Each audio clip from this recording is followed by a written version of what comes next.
Hello friends, Kachchapi talks ఛానల్కి స్వాగతం.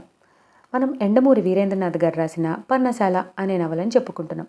ఇంతకుముందు భాగంలో కృష్ణ చైతన్య తనదైన తెలివితేటలతో తనతో ఉన్న మత్స్యకారులందరికీ ఎంతో లాభదాయకమైన రేటు ఫిక్స్ అయ్యేలా చేశాడు. ఆ తర్వాత కథ ఏమైందో ఈరోజు మనం తెలుసుకుందాం. మళ్ళీ వర్షం వచ్చేటట్టుంది, ఇప్పుడు వెళ్ళకపోతేనేం అంది శారద బయటకు చూస్తూ. లేదు, అనుకున్నది అనుకున్న సమయానికి జరక్కపోతే బాగోదు అన్నాడు చైతన్య ప్రయాణానికి ఆయత్తమవుతూ. బయట సన్నగా తుంపర పడుతోంది. ఈ వర్షం 4-5 రోజుల దాకా తెరిపిచ్చేటట్టు లేదు అందామ. చైతన్య నవ్వాడు. ఈ వర్షమే నాకు అదృష్టాన్ని తెస్తుందేమో అని నువ్వే అన్నావుగా. ఆమె కూడా నవ్వి, నా మాట ఎప్పుడూ నిజమవుతుందని నాన్న అనేవాడు అంది. అతడు సూట్ కేస్ పట్టుకుని మెట్లు దిగాడు. చీకట్లు నెమ్మదిగా విచ్చుకుంటున్నాయి. తూర్పు ఎర్రబారుతుంది. అతడు మలుపు తిరిగే వరకు చూస్తూ నిలబడిపోయింది శారద. 16 గంటలు ప్రయాణం చేసి అతడు రాజధాని చేరుకున్నాడు. రాత్రి విశ్రాంతి తీసుకుని పొద్దున్నే పని మీద బయలుదేరాడు. అతడికి చాలా టెన్షన్గా ఉంది. తను సాధించాలనుకున్నది చిన్న విషయమేమీ కాదని అతడికి తెలుసు. ఎంత బలహీన వర్గాలకైనా ఏమీ హామీ లేకుండా అంత పెద్ద రుణం ఇవ్వటానికి ఎవరూ ముందుకు రారని అతడికున్న బ్యాంకింగ్ అనుభవం చెబుతోంది. ఏదో అద్భుతం జరిగితే తప్ప ఇది సాధ్యపడదు. తను అనవసరంగా ఆకాశానికి నిచ్చెన వేస్తున్నానేమో అనుకున్నాడు. ఒకవేళ ఈ వ్యవహారంలో విఫలమైనా నష్టపోయేది ఏమీ లేదు కదా అన్న భావం ఇంకోవైపు. ఈ పరస్పర విరుద్ధమైన భావాలతోనే అతడు విజిటర్స్ స్లిప్ మీద తన పేరు రాసి లోపలికి పంపాడు. 15 నిమిషాల తర్వాత అతడికి పిలుపొచ్చింది. అతడి 10 ఏళ్ల వ్యాపార జీవితంలో ఎప్పుడూ అనుభవించినంత టెన్షన్ అతడు చైర్మన్ ఛాంబర్లోకి అడుగు పెడుతూ ఉండగా అనుభవించాడు. అంత చల్లటి ఎయిర్ కండిషన్ రూమ్లోనూ అతడి నుదుటి మీద చిరుచెమట పట్టింది. చెప్పండి, మీకోసం నేనేం చేయగలను? చైర్మన్ అడిగాడు. కొంచెం రిలాక్స్ అవటం కోసం బలంగా ఊపిరి పీల్చుకుని చైతన్య చెప్పటం మొదలుపెట్టాడు. తన ప్రాంతపు జాలర్లు, వాళ్ళ జీవితాల్లో వచ్చిన మార్పు, వాళ్ళు కూడబెట్టుకున్న డబ్బు వివరాలు అంతా వివరంగా చెప్పాడు. గుడ్, రియల్లీ ఎక్సలెంట్, అభినందిస్తున్నట్టు తలూపాడు చైర్మన్. చెప్పండి, ఇంత కష్టపడి మూలధనాన్ని సంపాదించుకున్న మీకు మా బ్యాంక్ ఎలా సాయపడగలదు? చైతన్య ముందుకు వంగి, ఓ కోల్డ్ స్టోరేజీ పెడదామనుకుంటున్నాము అన్నాడు. ఎదురు కుర్చీలో ఉన్న ఆయనకి 50 ఏళ్ల వయసుంటుంది. అందులో 25 ఏళ్ల బ్యాంకింగ్ అనుభవం ఉండి ఉంటుంది. తన సర్వీస్లో ఎంతోమంది రకరకాల వ్యక్తుల్ని చూశాడు. అనుభవంతో పండిపోయాడు. అంత అనుభవజ్ఞుడు కూడా ఈ మాటలకి అదిరిపడ్డాడు. ఏమిటి? తను వింటున్నది నిజమేనా అన్నది నిర్ధారణ చేసుకోవటానికి మళ్ళీ అడిగాడు. ఒక కోల్డ్ స్టోరేజీ ప్లాంట్ పెట్టి రొయ్యలు ఎగుమతి చేయాలి అనుకుంటున్నాం. మీరు అప్పు ఇవ్వాలి. ఎంత? ప్లాంట్కి 2.5 లక్షలు, వర్కింగ్కి 6 లక్షలు. మీ తరపు నుంచి ఎంత పెడతారు? 50,000. తన ముందు కూర్చున్నవాడు బయట వర్షం వస్తోందని ఏమీ తోచక సరదాగా లోపలికి వచ్చి తనతో హస్కు కొడుతున్నాడేమో అన్న అనుమానం చైర్మన్కి వచ్చింది. 50,000 పెట్టుబడితో 8.5 లక్షలు అప్పివ్వమంటారా? సెక్యూరిటీ ఏమిటి? శ్రమ. బ్యాంకు అధికారి వెనక్కి వాలి, క్షమించండి, నేనేం చేయలేను అన్నాడు. అంతేనంటారా? అన్నాడు. సెక్యూరిటీ లేకుండా అప్పివ్వరా?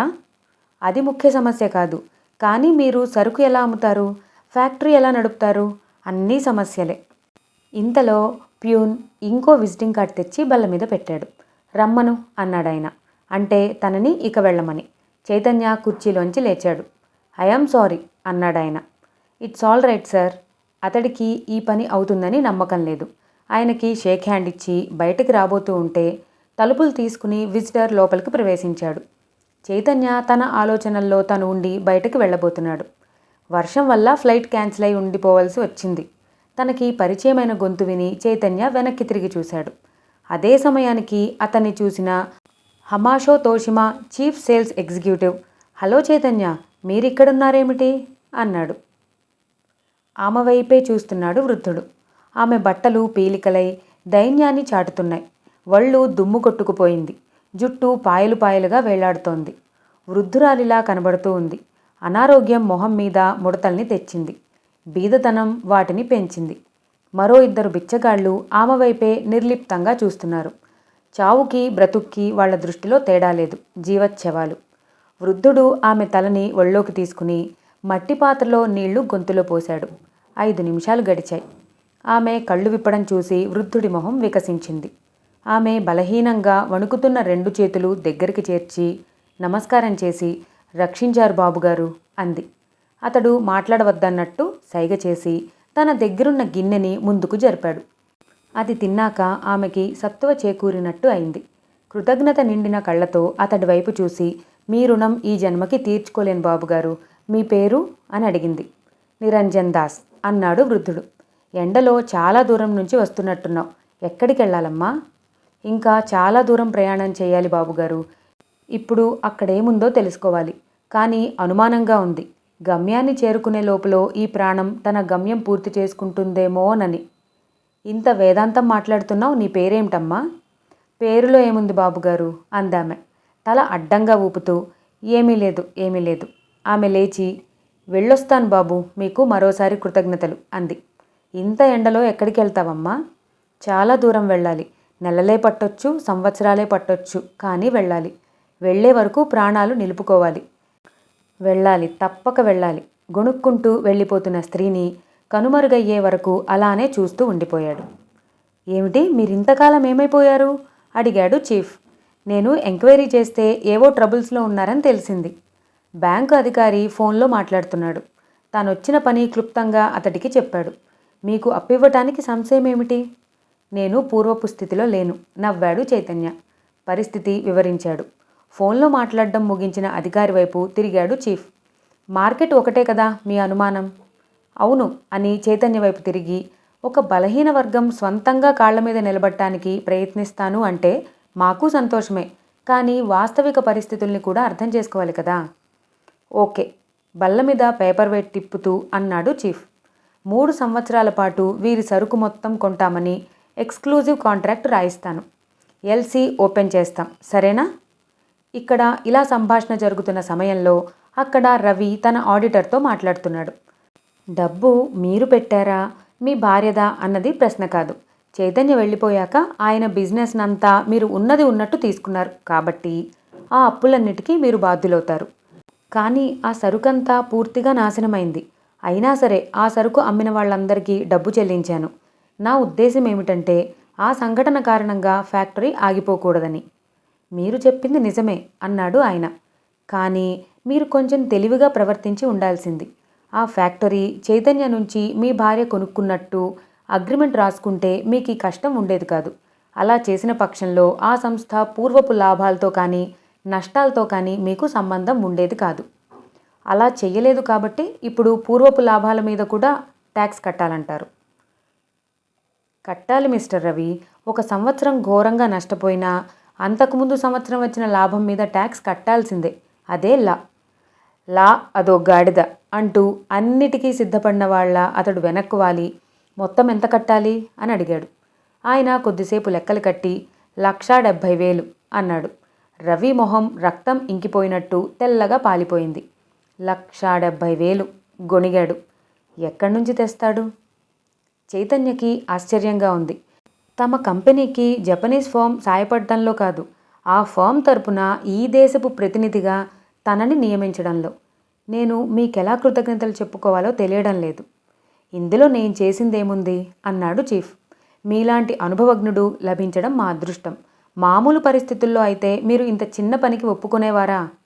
నిజమే, ఒప్పుకునేవాణ్ణి కాదు, అది వేరే సంగతి. కానీ ఈ పని మాత్రం అంత తక్కువదేమీ కాదు. కమిషన్ కూడా ఆకర్షణీయంగా ఉంది. ఇంటికొచ్చాక విషయమంతా శారదాకి చెప్పాడు. అతని ఇంటికొచ్చేసరికి ఆమె కూర్చుని తల చిక్కు తీస్తూ ఉంది. విషయమంతా విని ఆమె ఆనందంతో, చూశారా మరి నా శకునం అంటే ఏమనుకున్నారో, మీరు నాకు మంచి ప్రెజెంటేషన్ ఇవ్వాలి అంది.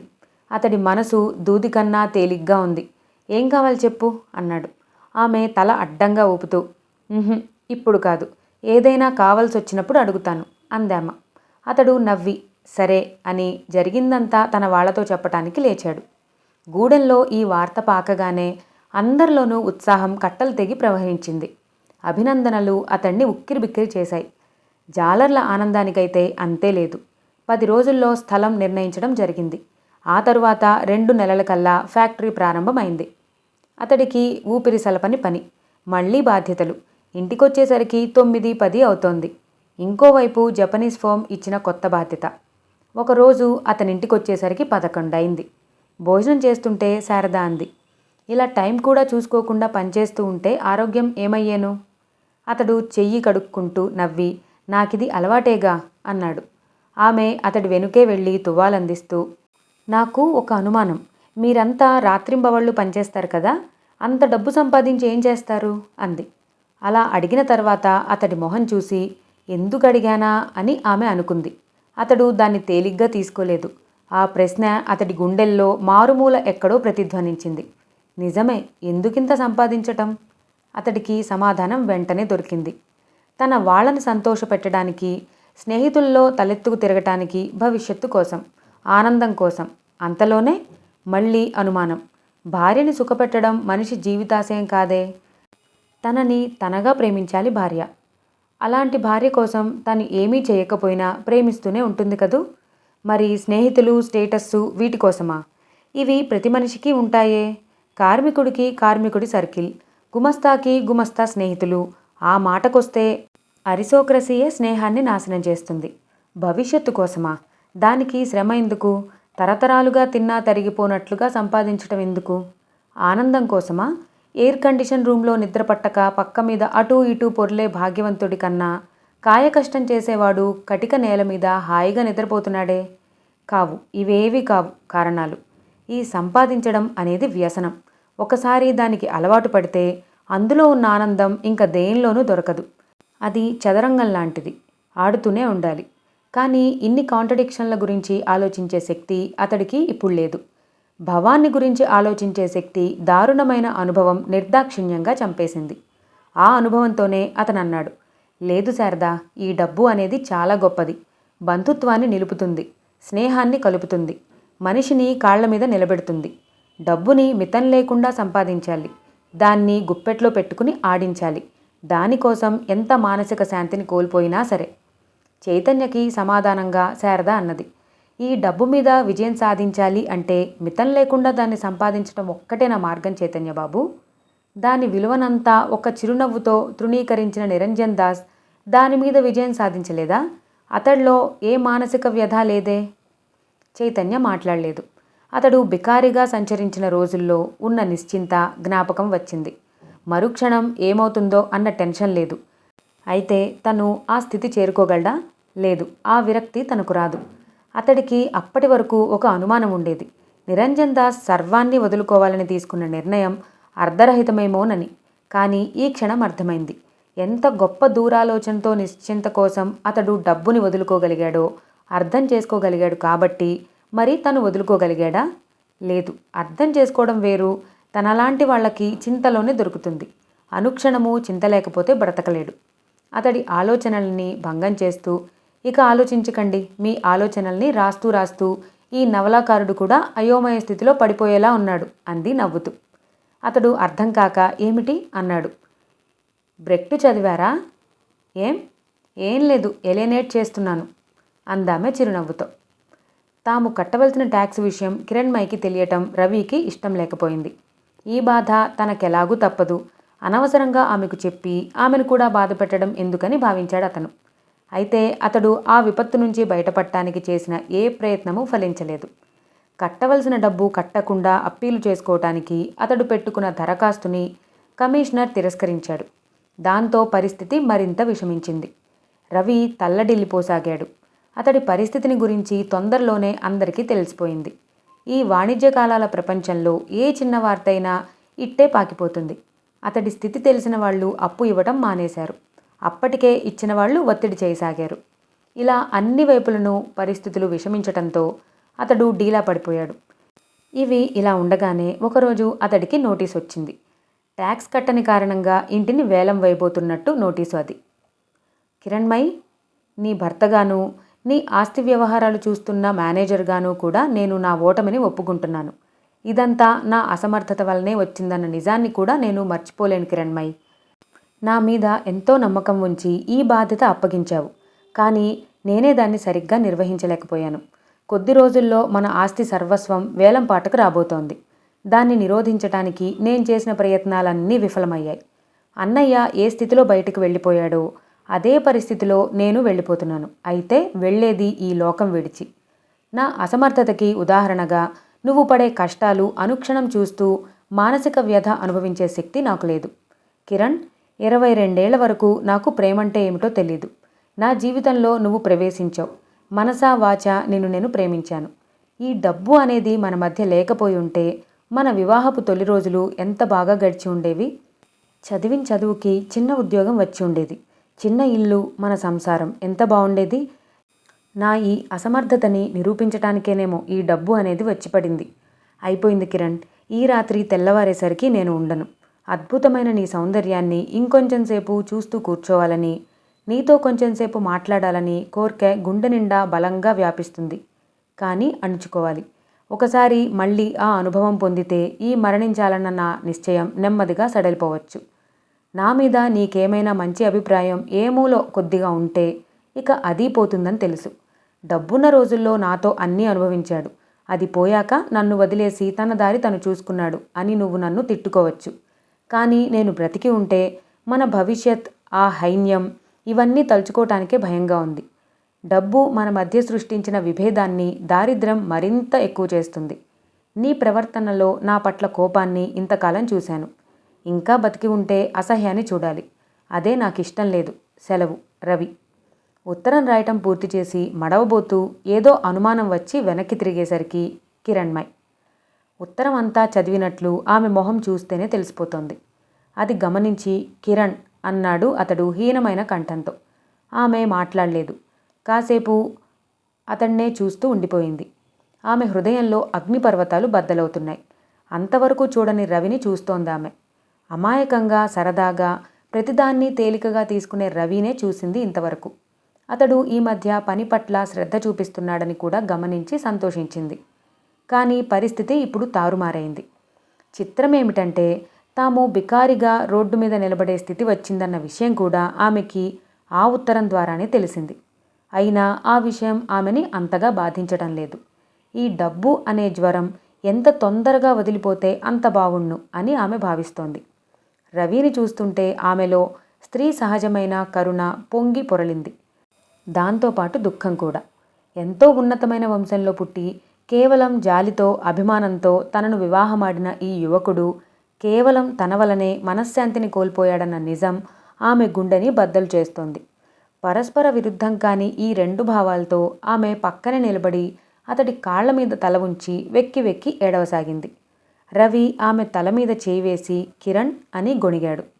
చాలాసేపు ఇద్దరూ ఆ అచేతనమైన పరిస్థితిలో అలానే ఉండిపోయారు. ముందు కిరణ్మయ్య తేరుకుంది. బయట చెంగుతో కళ్ళు తుడుచుకుంటూ, నన్ను క్షమించు రవి, నిన్ను చాలా చాలా బాధ పెట్టాను అంది. లేదు కిరణ్, నువ్వే నన్ను క్షమించాలి. ఇన్ని లక్షల రూపాయలు ఇంత కొద్ది కాలంలో కరిగిపోతూ ఉంటే ఏమీ చేయలేకపోయాను అన్నాడు. ఆమె తలెత్తి చూసింది. ఆమె కళ్ళల్లోకి నెమ్మదిగా వెలుగొచ్చింది.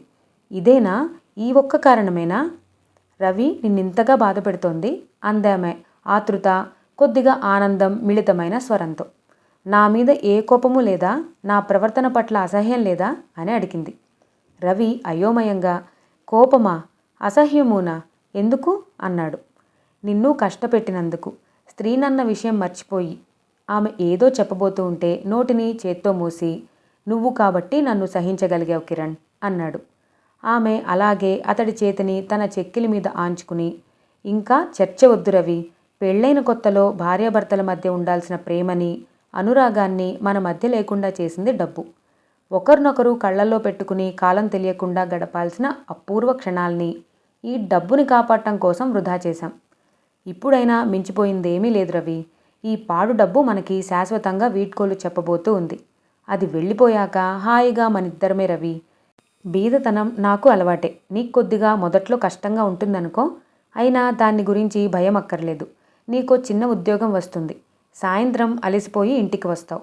కుక్కు గిక్కు ఉండరుగా, నేనే కాఫీ కాచి తెచ్చి ఇస్తాను. మన చిన్న ప్రపంచంలోకి తొందరలో ఓ పాప కూడా వస్తుంది. ఇక అంతా సుఖమే.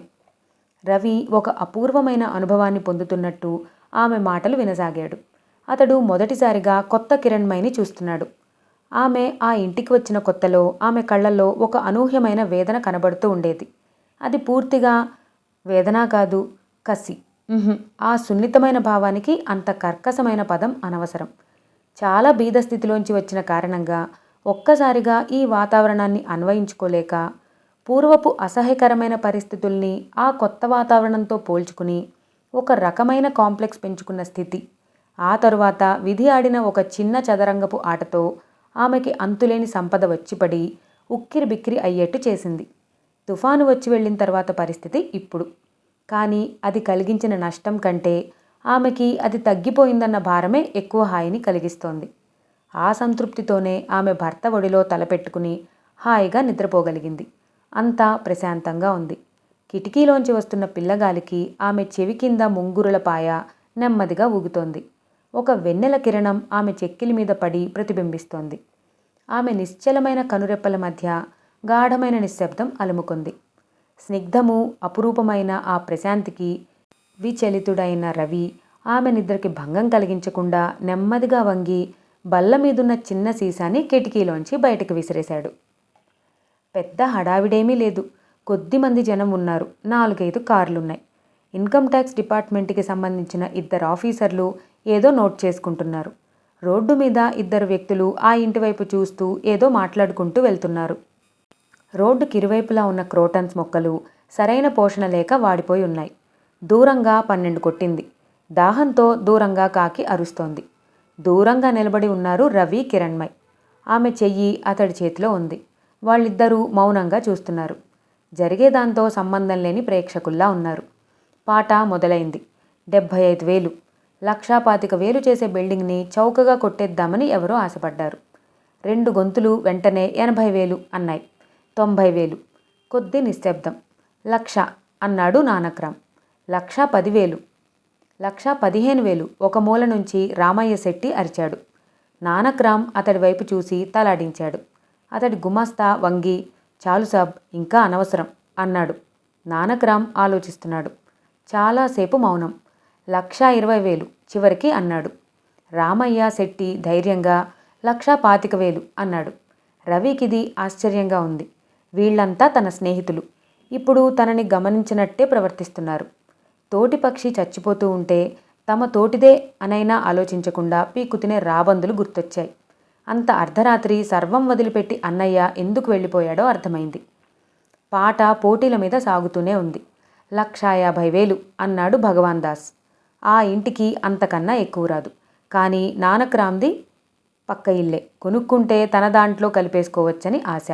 కొంచెం తటపటాయించి 1,70,000 అన్నాడు ఒక్కసారిగా 20,000 పెంచి. దాంతో ఇంకెవరూ మాట్లాడలేదు. ఒకటోసారి చీమ చిటుక్కుమంటే వినబడేటంత నిశ్శబ్దం. అది 1,70,000కి అమ్ముడుపోతే తమకి ఎంత వస్తుందో, తామింకా ఎంత ఇవ్వ తేలతామో లెక్క కడుతున్నాడు రవి. కిరణ్మయ్ ఆఖరిసారిగా బంగ్లా వైపు చూసింది. ఎంత కాదనుకున్నా దుఃఖం లోపల నుంచి పొంగి వస్తోంది. ఓ అర్ధరాత్రి నిస్సహాయమైన స్థితిలో తాము మొదటిసారి ఆ ఇంటికి కట్టుబట్టలతో రావటం, చైతన్య అభిమానం అంతా జ్ఞాపకం వచ్చింది. విధి వైపరీత్యం వల్ల అతడు ఈ ఇంటిని వదులుకున్నాడు. ఈరోజు తాము కూడా దాన్ని నిలుపుకోలేకపోతున్నారు. ఆమె ఈ ఆలోచనలో ఉండగానే రామయ్య శెట్టి 1,70,000 అన్నాడు. అదే ఆఖరి బెట్ అన్నట్టు. అందరూ నానక్ వైపు చూశారు. పోటీగా పాడతాడేమోనని. కానీ ఆవేశంతో నష్టపోకుండా హెచ్చించే వ్యాపార లక్షణం అతని రక్తంలో జీర్ణించుకుపోయింది. ఇక ఇష్టం లేనట్టు తల పక్కకి తిప్పుకున్నాడు. 1,75,000 మొదటిసారి. ఎవరూ మాట్లాడలేదు. రెండోసారి. ఇంకా నిశ్శబ్దంగానే ఉంది. డీల్ ముగ్గేబోతున్నట్టు బల్ల మీద కొట్టి మూడోసారి అనబోతుండగా 2,00,000 అని అప్పుడే వచ్చిన వ్యక్తి కంఠం వినబడింది. రవి చప్పున తలెత్తాడు. అందరూ అటు తిరిగారు. అక్కడ చైతన్య నిలబడి ఉన్నాడు. రవికి ఒక్క క్షణం నోట మాట రాలేదు. అడుగు తడబడింది. చప్పున అటు పరిగెత్తబోయాడు. ఆత్మీయుణ్ణి చూసిన సంతోషం, కష్టం గట్టెక్కుతోందన్న ధైర్యం ఉమ్మడిగా ఒక్కసారిగా పెనవేసుకున్నాయి. కిరణ్మయ్ కూడా అదే స్థితిలో ఉంది. రవి చైతన్యని చేరుకున్నాడు. 2 చేతులు పట్టుకుని గట్టిగా ఊపేస్తూ అన్నయ్య అనబోయాడు. చిన్న పిల్లాళ్లా ఏడుపొచ్చింది. గొంతులో ఏదో అడ్డుపడింది. మాట రాలేదు. చైతన్య చెయ్యి చాచి దగ్గరికి తీసుకుని అనునయిస్తున్నట్టు డోంట్ బీ ఎగ్జైటెడ్ అన్నాడు చిరునవ్వుతో గుసగుసగా. ఆస్తి వ్యవహారాలన్నీ ఒక కొలిక్కి తేవటానికి 3 నెలలు పట్టింది. ఇన్సూర్ చేయని కారణంగా వచ్చిన నష్టాన్ని ఆ తరువాత జపనీస్ కంపెనీ ఏజెంట్గా ఆర్జించిన లాభానికి సరిపుచ్చటానికి ఇన్కమ్ ట్యాక్స్ వాళ్ళు ఒప్పుకోవటంతో 2 సంవత్సరాల లాభం మీద పన్ను కట్టే అవసరం లేకపోయింది. అతడి పూర్వపు వ్యాపార దక్షత తెలిసిన వాళ్ళు మళ్ళీ అతడికి అప్పివ్వటానికి ముందుకొచ్చారు. అదీకాక అతడికి తీర ప్రాంతంలో ప్రస్తుతం చాలా మంచి సంబంధాలున్నాయి. అది అతడికి చాలా లాభించింది. శారద కూడా వచ్చేసింది. ఇంట్లో పూర్వపు వాతావరణం మళ్ళీ చోటు చేసుకుంది. వాడిపోయిన చెట్లు మళ్ళీ తలెత్తాయి. మొక్కలు కొత్త చివుళ్ళు పుంజుకున్నాయి. గేటు ముందు మళ్ళీ గుర్ఖా వచ్చాడు. ఆ రోజు సాయంత్రం చైతన్య బాల్కనీలో నిలబడి ఉన్నాడు. ఆకాశం నిర్మలంగా ఉంది. కొంగలు బారులుగా ఇళ్లవైపు సాగిపోతున్నాయి. ఎందుకో దృష్టి కిందకు మరల్చిన చైతన్య భ్రుకుటి క్షణంపాటు ముడిపడింది. ఒక వృద్ధురాలు, వయసు పండకపోయినా అనుభవాలు పండించినది, కొద్దిగా కుంటుతూ ఆ ఇంటివైపు వస్తుంది. ఆమె బట్టలు శిథిలమై ఉన్నాయి. జుట్టు తైల సంస్కారం లేక పీచులా వేలాడుతోంది. శరీరం శుష్కించింది. అడుగులు బలహీనంగా పడుతున్నాయి. ఆ ఇంటివైపే పరీక్షగా చూస్తూ వస్తోంది. ఆమె గాజు కళ్ళలో ఎక్కడో అంతర్లీనంగా కుతూహలం ఉంది. బలహీనత దాన్ని చంపేస్తుంది. అయినా పట్టుదలగా ఆమె నడుస్తూనే ఉంది. ఆమె కడుపు వీపుకి అంటుక్కుపోయి ఉంది. కాళ్ల కిందకి జారిన చీర పీలిక రోడ్డు మీద దుమ్ములో జీరాడుతోంది. ఇంటి ముందుకొచ్చి తలెత్తి చూసింది. కొత్తగా రంగులు వేసిన ఇల్లు సాయంత్రపు నీరెండలో మెరుస్తోంది. ముందున్న అశోక వృక్షాలు టీవీగా గాలికి ఊగుతున్నాయి. బాటకి ఇరువైపులా పాతిన తెల్లటి సున్నపు రాళ్ళు కొత్త అందాన్ని సంతరించుకుని ఉన్నాయి. అప్పుడే విచ్చుకున్న గులాబీ మొగ్గ తన హొయలు చూసుకుని మురుస్తున్న స్త్రీలా ఉంది. ఒకప్పటి పాపాలు శరీరంలోంచి ఉబికి వచ్చినట్టుగా ఫౌంటైన్లోంచి నీరు జివ్వున పైకొస్తోంది. పందిరి మీదకి వంగిన మల్లెతీవ పశ్చాత్తాపం పొందిన మనిషిలా ఉంది. అర్థం లేని ఉపమానాలు, అర్థం కాని జీవిత సత్యాలు. హే వెళ్ళు వెళ్ళు! అక్కడే నిలబడి పరిశీలనగా చూస్తున్న ఆమెని అదిలించాడు గుర్ఖా. ఆమె కదల్లేదు. ఎవరు బాబు ఇప్పుడిందులో ఉంటున్నది అని అడిగింది. నీకెందుకు పో కసిరాడు. యజమాని చూస్తే కొత్తగా వచ్చిన తన ఉద్యోగం పోతుందేమో అని వాడి భయం. ఆమె ఇంకో అడుగు ముందుకు వేసింది. మాటతో చెబితే పోదని బెదిరించటానికి కర్ర ఎత్తాడు. ఇంతలో లోపల నుంచి నౌకర్ రావటం కనిపించింది. ఆమె ఆశగా చూసింది. నౌకర్ దగ్గరగా వచ్చి ఇదిగో ఇది తీసుకో అంటూ చేతిలో పెట్టాడు. పో ఇక పో అన్నాడు గూర్ఖా. ఆమె పిడికిలి విప్పింది. 100 రూపాయల నోటు. గూర్ఖా కూడా దాన్ని చూశాడు. తలమునకలయ్యే ఆశ్చర్యంతో ఏమిటిది అడిగాడు నౌకర్ని. ఏమో మరి, ఎప్పుడొచ్చినా ఈమెకిలానే ఇవ్వమన్నారు అయ్యగారు నౌకర్ అంటున్నాడు. ఆమె ఆశ్చర్యంగా తలెత్తి ఆ భవనం వైపు చూసింది. బాల్కనీ ఖాళీగా ఉంది. ఆమె కళ్ళల్లో క్షణంపాటు నిరాశ. ఆ బాల్కనీ వెనుకే బెడ్రూమ్ కిటికీ దగ్గర నిలబడి చైతన్య తనని చూస్తున్నాడని ఆమెకు తెలియదు. అతడి పిడికిల్లో కర్టెన్ బలంగా నలుగుతోంది. నిశ్చలంగా నిలబడి ఉండటానికి సర్వశక్తులు కూడగట్టుకుంటున్నాడు. ఎవరు బాబు ఇదిచ్చింది? బాబుగారు, చైతన్య బాబుగారు. ఆమె ముఖంలో క్షణంపాటు ఉజ్వలమైన వెలుగు కనపడింది. క్షణంపాటే మళ్ళీ చీకటి ఆమెను ఇక్కడి వరకు తోసిన అదృశ్య శక్తి తన ఉనికిని నిరూపించుకుంది. అసత్యం కాని క్షణం. ఆకాశం కుంగలేదు. భూమి చలనం ఆగలేదు. సముద్రం ఉప్పొంగలేదు. ఆమె తలెత్తి చూసింది. తోట ఖాళీగా ఉంది. కింద వరండా ఖాళీగా ఉంది. పక్క కారిడార్ ఖాళీగా ఉంది. మనసు ఖాళీగా ఉంది. ఆమె నెమ్మదిగా వెనుతిరిగింది. బాబుగారి దయపడింది. అదృష్టవంతురాలు. వెనుక నుంచి నౌకర్ అంటున్న మాటలు వినపడ్డాయి. అదృష్టవంతురాలు. ఆమెకి పెద్ద పెట్టున నవ్వొచ్చింది. దాంతోపాటు ఏడుపు వచ్చింది. ఆ తరువాత ఆ రెంటికి అందని ఆలోచన వచ్చింది. ఎందుకొచ్చింది ఇంత దూరం? ఏమీ ఉండదని తెలుసు. ఏముందో తెలుసుకోవాలని ఆశ. 7 అడుగులు నడిచిన అనుబంధాన్ని క్షణంలో తుంచివేయగలిగిన మనసు 7 సంవత్సరాలు నివసించిన భవనాన్ని చూడాలని ఎందుకింత బలవంత పెట్టింది? ఇక్కడ అతడు కనబడటం యాదృచ్ఛికమేగా.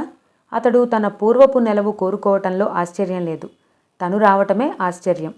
ఆమె చేతిలో 100 రూపాయల నోటు నలుగుతోంది. దాంపత్యం ఖరీదు 100. మరి ప్రేమ ఖరీదు? చమన్లాల్ కారు కాదా? అయితే మాత్రం ఇంత పెద్ద శిక్ష. ఇందులో శిక్షేముంది? వచ్చినప్పుడల్లా 100 దొరుకుతుంది కదా. 5 నిమిషాలకోసారి వెళితే 10 రోజుల్లో లక్షాధికారి అవ్వచ్చు.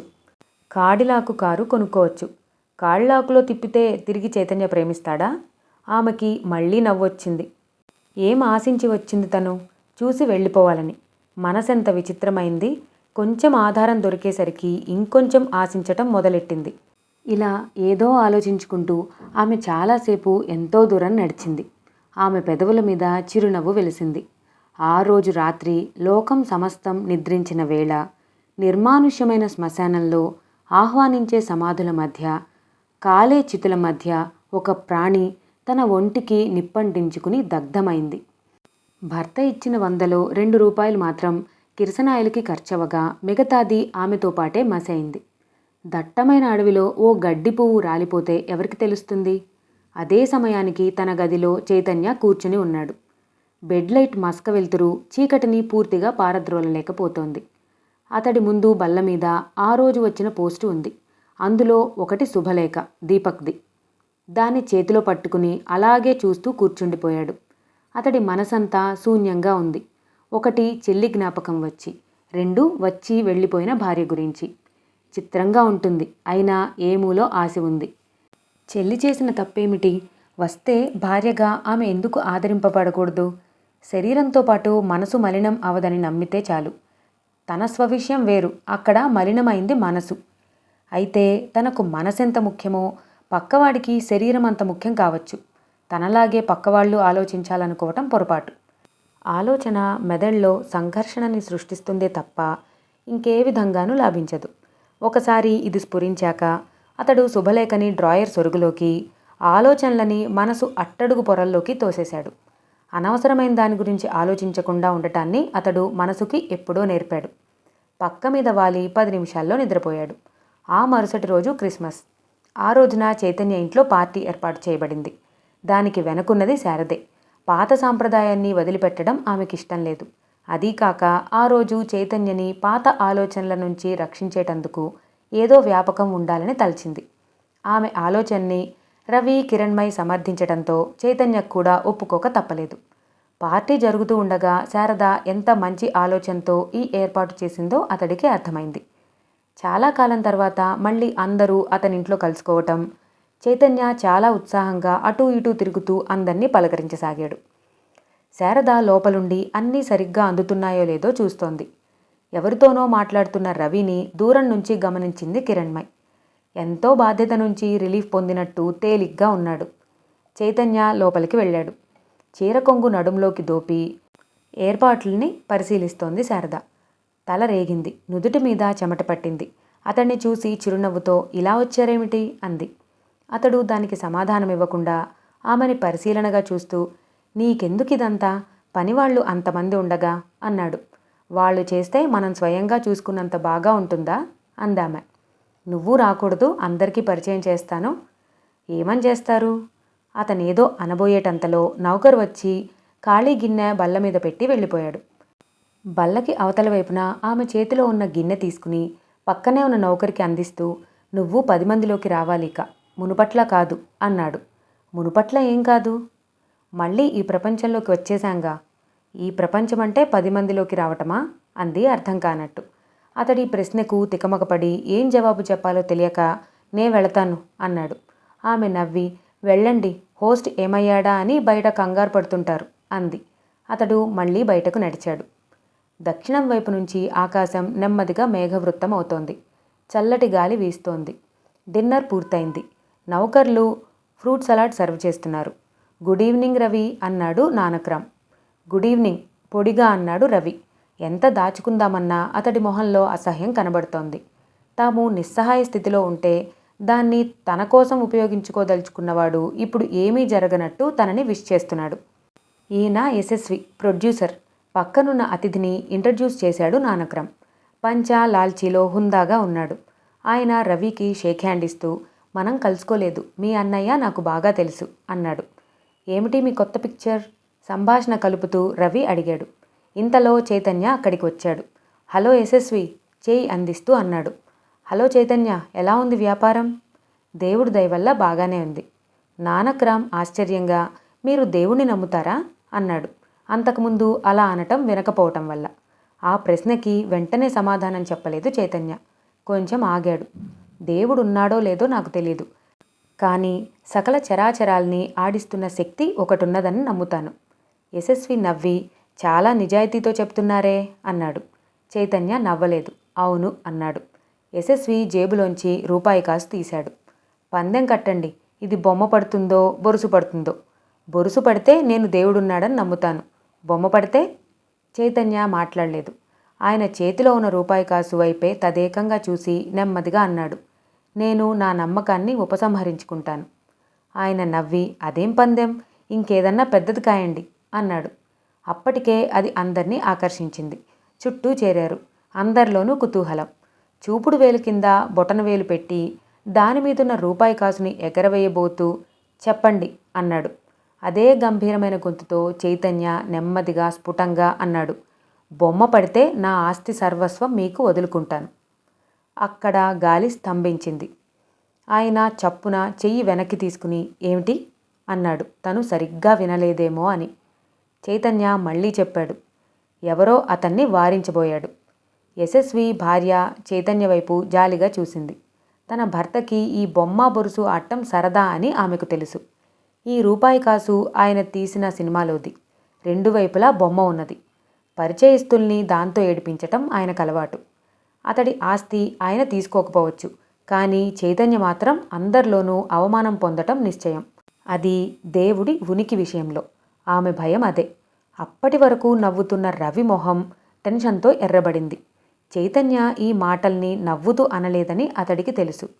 కిరణ్మయి జరుగుతున్నదంతా ప్రేక్షకురాల్లా చూస్తోంది. బాగా ఆలోచించే ఈ పందెం కాస్తున్నారా అడిగాడు ఆయన. చైతన్య తలూపాడు. ఆయన చేతిలో కాసు గాల్లోకి ఎగిరింది. అందరూ ఊపిరి బిగపట్టారు. అది కింద పడగానే ఇద్దరు ముగ్గురు చప్పున ఆతృతగా వంగి చూశారు. బొరుసు. ఎంతో కాన్ఫిడెంట్గా నమ్మకంగా ఉన్న ఆయన మొహం నమ్మశక్యం కానిది చూస్తున్నట్టు విస్తుబోయింది. ఆయన భార్య కూడా క్షణం ఆశ్చర్యపోయింది. కానీ అంతలోనే తేరుకుంది. ఏదో అర్థమైనట్టు ఆమె పెదవుల మీద చిరునవ్వు వెలిసింది. భర్త వైపు తిరిగి, టాక్సీవాడు 2 రూపాయి కాసులు ఇచ్చాడు కదండి, మీ సినిమా రూపాయి వాటితో కలిసిపోయినట్టుంది అంది. అప్పటి వరకు అయోమయంగా చూస్తున్న ఆయనకి ఏదో ఆధారం దొరికినట్టయింది. చప్పున జేబులో చేయి పెట్టి ఇంకో 2 రూపాయలు తీశాడు. అందులో ఒకటి తను ప్రొడ్యూస్ చేసిన సినిమాలోది. రెండు వైపులా బొమ్మ ఉంది. అందరూ తేలిగ్గా ఊపిరి పీల్చుకున్నారు. ఒకరిద్దరూ చప్పట్లు కొట్టారు కూడా. దేవుడున్నాడని నమ్ముతున్నారా ఇప్పుడన్నా? నానక్రామ్ అడిగాడు.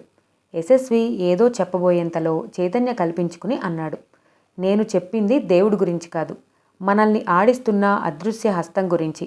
దేవుడున్నాడో లేదో నాకు తెలియదు. ఒప్పుకుంటున్నట్టు యశస్వి తలూపాడు. తరువాత టాపిక్ అతీత శక్తుల మీదకి, సిక్స్త్ సెన్స్ మీదకి వెళ్ళింది. మీకున్న సిక్స్త్ సెన్స్ ఉపయోగించి ముందేం జరగబోతుందో ఏదైనా ఒక విషయం చెప్పగలరా? చెప్పగలను అన్నాడు చైతన్య. ఏమిటి చెప్పండి. ఇంకొంచెం సేపట్లో బ్రహ్మాండమైన వర్షం రాబోతోంది. మళ్ళీ పెద్ద పెట్టున నవ్వులు చెలరేగాయి. ఆకాశంలో పూర్వం కన్నా ఎక్కువగా మబ్బులు ముసురుకుంటున్నాయి. ఒకరొకరే సెలవు తీసుకుని వెళ్ళిపోసాగారు. అందరూ వెళ్ళాక లోపలికి వస్తుంటే కిరణ్మయి అడిగింది, ఏ ధైర్యంతో అంత పెద్ద పందెం కాశారు? నన్ను నేను పరీక్షించుకోవాలనిపించింది. అయితే మాత్రం అంత పెద్ద పందెమా? పెద్దది వాళ్ల దృష్టిలో అని అతడు తన గదిలోకి వెళ్ళాడు. దూరంగా 9 కొట్టింది. బాగా అలసిపోవటం వల్ల మాగన్నుగా నిద్రపట్టింది. కానీ ఎక్కువ సమయం గడవకముందే దూరంగా ఎక్కడో గట్టిగా ఉరమటం వల్ల మెలకు వచ్చింది. బయట కుండపోతగా వర్షం కురుస్తోంది. మెరిసినప్పుడల్లా కారిడార్ వెలుగుతో నిండిపోతోంది. అతడికెందుకో వర్షాన్ని చూస్తూ కూర్చోవాలనిపించింది. గది తలుపులు తీసుకుని వరండాలోకి వచ్చాడు. కారిడార్ చివర అద్దాల కిటికీ దగ్గర పడక కుర్చీలో కూర్చుని ఉన్నాడు. దూరంగా ఓ పాక పర్ణశాలలా ఉంది. ఇంత చలిలో అందులోపలి వాళ్ళు ఎలా ఉంటారో అనుకున్నాడు. ఎయిర్ కండిషనర్ చల్లని గాలిని కండిషన్ చేసి చల్లగాలిని లోపలికి పంపుతోంది. లేచి వెళ్ళి దాన్ని ఆపు చేసి కిటికీ తెరిచాడు. పెద్ద పెద్ద కొమ్మలు గాలికి అటూ ఇటూ ఊగుతూ మరింత బీభత్సాన్ని సృష్టిస్తున్నాయి. అతడు నిశ్చలంగా చూస్తున్నాడు. దూరంగా ఎక్కడో పిడుగుపడింది. కొంచెం సేపటికి తలుపు తీసిన చప్పుడు. వెనుక అలికిడి వినిపించి, ఎవరది అన్నాడు. చీకట్లో అతడు కనపడకపోయినా కంఠం గుర్తించి, నేను అంది శారద. కరెంటు పోయినట్టుంది. అవును అన్నాడు అతను. ఏం చేస్తున్నారు చీకట్లో? వర్షాన్ని చూస్తున్నాను. ఆమె పక్కగా వచ్చి, వర్షాన్ని చూస్తే మీకు భయమన్నారు అంది. ఇప్పుడు కాదు, ఒకప్పుడు అన్నాడు చైతన్య. కొన్ని సంవత్సరాల క్రితం ఇదే క్రిస్మస్ రోజు రాత్రి వచ్చిన వర్షం నాకు కలిగించినంత నష్టాన్ని కలిగించి వెళ్ళిపోయింది. దాంతోపాటే అదంటే నాకు భయం పోయింది అంటూ కుర్చీలో కూర్చున్నాడు. చాలాసేపు మౌనంగా ఉండి, ఈరోజు బాబు పుట్టినరోజు అన్నాడు. అలా అన్నప్పుడు అతడి కంఠం వణికింది. ఆమె తలెత్తి చూసింది. ఏ జ్ఞాపకాలు అతన్ని ఈరోజు చుట్టుముట్టకుండా ఈ ఏర్పాట్లన్నీ చేసిందో ఆ విషాద ఛాయలు అతడి మొహం మీద ప్రతిబింబించడం చూసి కలవరపడింది. మాట మారుస్తూ, మీకు వర్షాన్ని చూస్తూ కూర్చోవాలనిపిస్తోంది, నాకైతే ఇంకో కోరిక కలుగుతోంది అంది పక్కనే కింద కూర్చుంటూ. ఏంటి? చేతనైతే ఓ కుంచెతో ఈ ప్రకృతి అందాన్ని ఫ్రేమ్లో బిగించడం. అదే సమయానికి హరికెన్ లాంతరు వెలిగించటానికి వచ్చిన కిరణ్మయి బయట్నుంచి పడుతున్న మసక వెలుతురులో ఏదో అపురూపమైన దృశ్యం చూస్తున్నట్టు నిలబడిపోయింది. చెల్లెలు మోకాళ్ల మీద కూర్చుని వేలితో నేల మీద గీతలు గీస్తోంది.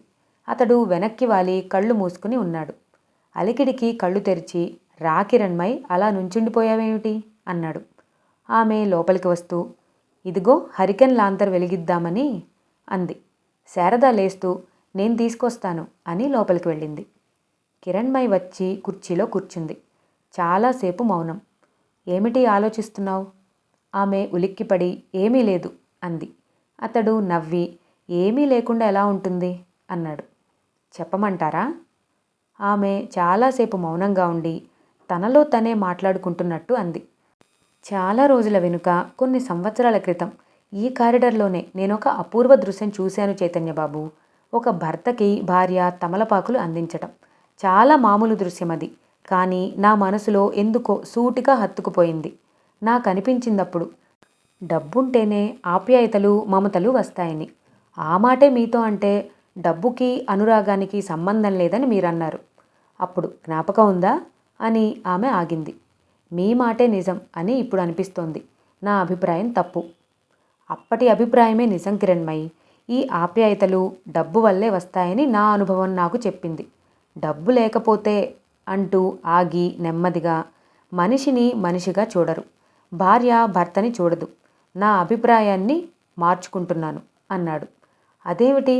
నేను నా అప్పటి అభిప్రాయాన్ని మార్చుకుని మీతో ఏకీభవించబోతూ ఉంటే మీరు మీది మార్చుకోవడం ఏమిటి? ఎంత డబ్బున్నా అనురాగాన్ని అది పుట్టించదు. నేను అనుభవపూర్వకంగా తెలుసుకున్నది అది. డబ్బు భార్యాభర్తల మధ్య విద్వేషాల్ని సృష్టించటానికి తప్ప ఇంకా దేనికి ఉపయోగపడదు. అలా ఎందుకు అనుకోవాలి? డబ్బు లేకపోతే డాక్టర్ తోటి మనిషిని చూడ్డు. తనకున్న చదువు సంస్కారం స్త్రీని ఏ విధంగానూ రక్షించలేదు అన్నాడు. భర్త సర్వస్వం వదిలి పర్ణశాలకు వెళ్తే ఏ భార్య ఈ రోజుల్లో అనుసరించదు. మీకు తెలియదా ఈ డబ్బు చేసే మాయ గురించి అంది కిరణ్మయ్. డబ్బు చేసేది మాయ అని నువ్వే అన్నావు కదా. డబ్బు ప్రేమని సృష్టిస్తుంది. ఆ మాయే లేకపోతే ఏదో అనబోతున్న చైతన్య ఆపు చేశాడు. గుమ్మం దగ్గర నిలబడి వాళ్ల సంభాషణ వింటున్న శారద చైతన్య తలెత్తేసరికి చప్పున నవ్వు ఆపేసింది. అయినా అది అతని కంటపడింది. తెగిన ఆలోచన. ఆలోచిస్తే దొరికే సమాధానం. సమాధానం కోసం ప్రయత్నం. ప్రయత్నిస్తే జ్ఞాపకాలు. జ్ఞాపకాల పూసల పేరు. దండగుచ్చితే ఆకృతి. ఆకృతి అనుభవం. చెప్పలేని నిజం. ప్రియమైన పాఠకుడా, శారద ఎందుకు నవ్వింది? ఇంతటితో పర్ణశాల అనే నవల సమాప్తం. ఇంతటితో పర్ణశాల నవల అయిపోయింది. ఈ వీడియో మీ అందరికీ నచ్చినట్టయితే నా ఛానల్ని ఖచ్చితంగా సబ్స్క్రైబ్ చేసుకోండి. మళ్ళీ ఒక కొత్త స్టోరీతో మిమ్మల్ని కలుస్తాను. Thank you for watching.